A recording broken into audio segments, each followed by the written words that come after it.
What do you believe? Truly, deeply, unshakably. Most people drift through life with a vague sense of values, a loose collection of preferences and inherited opinions. But a life without a personal philosophy is like a ship without a compass, adrift, vulnerable to every storm. And yet, philosophy feels distant, abstract, something old men wrote in books centuries ago. But philosophy is not meant to sit on a shelf. It's meant to be lived. So the question is not whether you have a life philosophy. You already do, consciously or not. The real question is, have you built it or just absorbed it? Let's begin at the root. A life philosophy is a framework, not a rule book. It doesn't answer every question, but it helps you ask better ones. It gives shape to your decisions, meaning to your struggles, and direction when life feels aimless. And to build one, you start with three foundations: values, beliefs, and priorities. Values are your non-negotiables, the principles you hold sacred: honesty, courage, compassion, discipline. These aren't just abstract virtues. They're the coordinates of your moral compass. But values without beliefs are like roads without destinations. What do you believe about the world? About human nature? About the purpose or purposelessness of life? These beliefs don't have to be religious or spiritual. They can be secular, scientific, or skeptical, but they need to be examined. Because most of what we believe, we didn't choose. We inherited it from family, culture, media. To build a life philosophy, you must become an editor of your own mind. Question what you were taught. Trace your beliefs to their origins. Keep what withstands scrutiny. Replace what doesn't. Finally, priorities. These are where your values and beliefs meet your daily life. What do you give your time to? Your energy? Your attention? Your calendar is your real philosophy.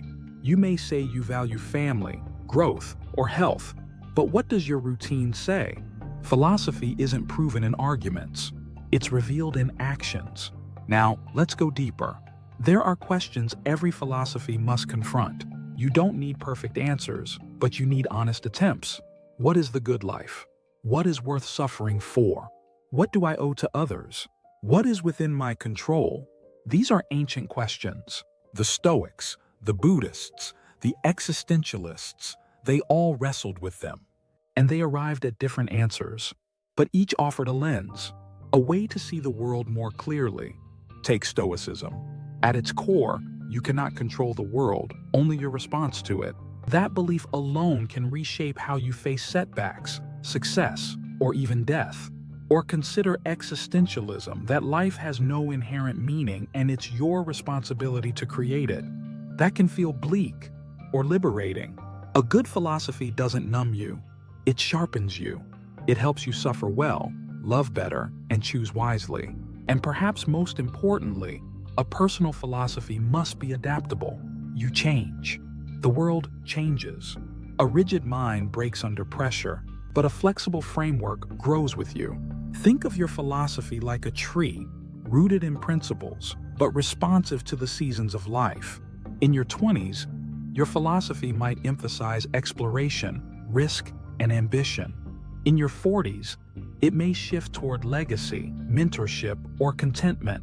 In crisis, it becomes a lifeline. In triumph, a mirror. But how do you begin building one? Start with reflection. Journal your beliefs. What do you value? What do you fear? Who do you admire, and why? Read widely. Not just philosophy books, but biographies, history, psychology. Study lives that were lived with intention and those that weren't.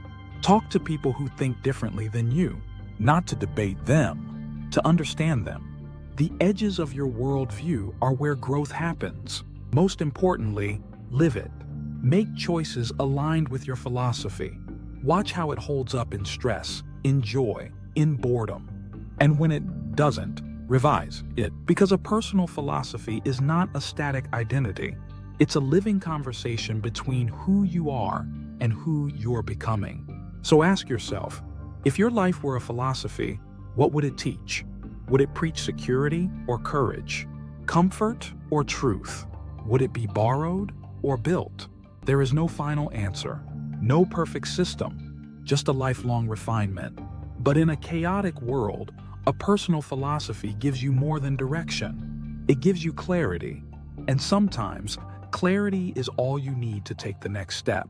Even when the road is uncertain, even when the world is loud, even when you're not sure who you are yet. Because the act of building your philosophy is in itself a way of becoming. And becoming is the most human thing we can do.